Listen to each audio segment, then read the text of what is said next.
Pat Grou est de retour en terrain connu ce soir. Il vient faire son tour à Trois-Rivières pour nous présenter son 3e one-man show. Job humoriste, je l'ai vu pour vous. Mesdames, messieurs, Patrick Grou. C'est une signification, j'imagine, particulière pour toi de venir ici. C'est bien spécial pour plusieurs raisons. Ma blonde vient d'ici, vient de Louisville, de Trois-Rivières, tout ça. Et aussi parce que j'ai passé un été ici, moi, il y a déjà, 5 ans et demi. Et j'ai adoré mon été ici. J'ai adoré des Forges, Trois-Rivières, les gens que j'ai rencontrés. Je me suis fait des bons amis ici. C'est drôle, moi, je viens de l'Outaouais.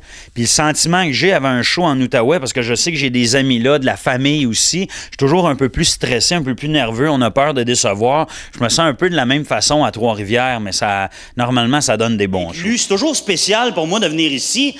J'ai passé un été au complet, moi, ici, il y a 5 ans et demi. Est-ce qu'il y en a qui étaient venus voir le show dans ce temps-là? Oui! Ça fait déjà longtemps. Ma blonde vient d'ici. Mon beau-père est d'ici ce soir. Je voudrais le saluer, Gilbert. Je vais essayer de pas te faire honte. C'est marqué Job humoriste, c'est ça ton titre. En fait, est-ce que tu voulais rappeler quel était ton premier métier avec ce titre-là?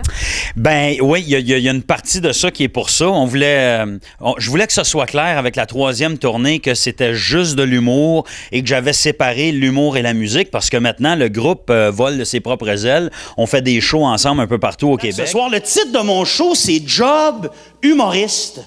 Parce que ça m'a frappé pour la première fois à 36 ans. Moi, dans la vie, ma job, c'est de faire rire le monde. C'est cool, non? Je dis ça avec, tu sais, je veux pas me vanter, là, c'est sans prétention, mais je pense honnêtement que c'est le meilleur spectacle de ma carrière. Je suis vraiment fier de ce show-là. J'ai une belle équipe.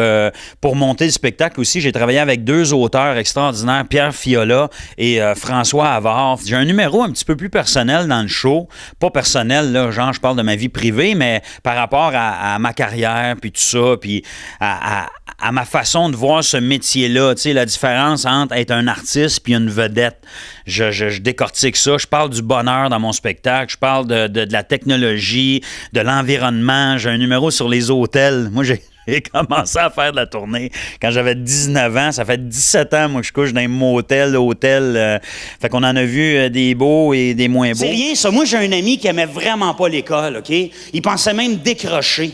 Mais il est allé voir l'orienteur. Je vous jure que c'est vrai, cette histoire-là. L'orienteur lui a dit que lui, dans la vie, il pouvait être, attention, éleveur de lapins ou réparateur de filets de pêche. C'est quoi la différence entre bâtir un show d'humour et un show de musique? Est-ce qu'il y en a un qui est plus difficile que l'autre? Hey boy, c'est tellement différent les deux. Je pense que l'humour reste ce qu'il y a de plus difficile. Je sais que on dira ce qu'on voudra de l'humour puis tout ça, puis c'est très laborieux, c'est très compliqué, il y a beaucoup de rodage, il y a beaucoup... c'est lourd.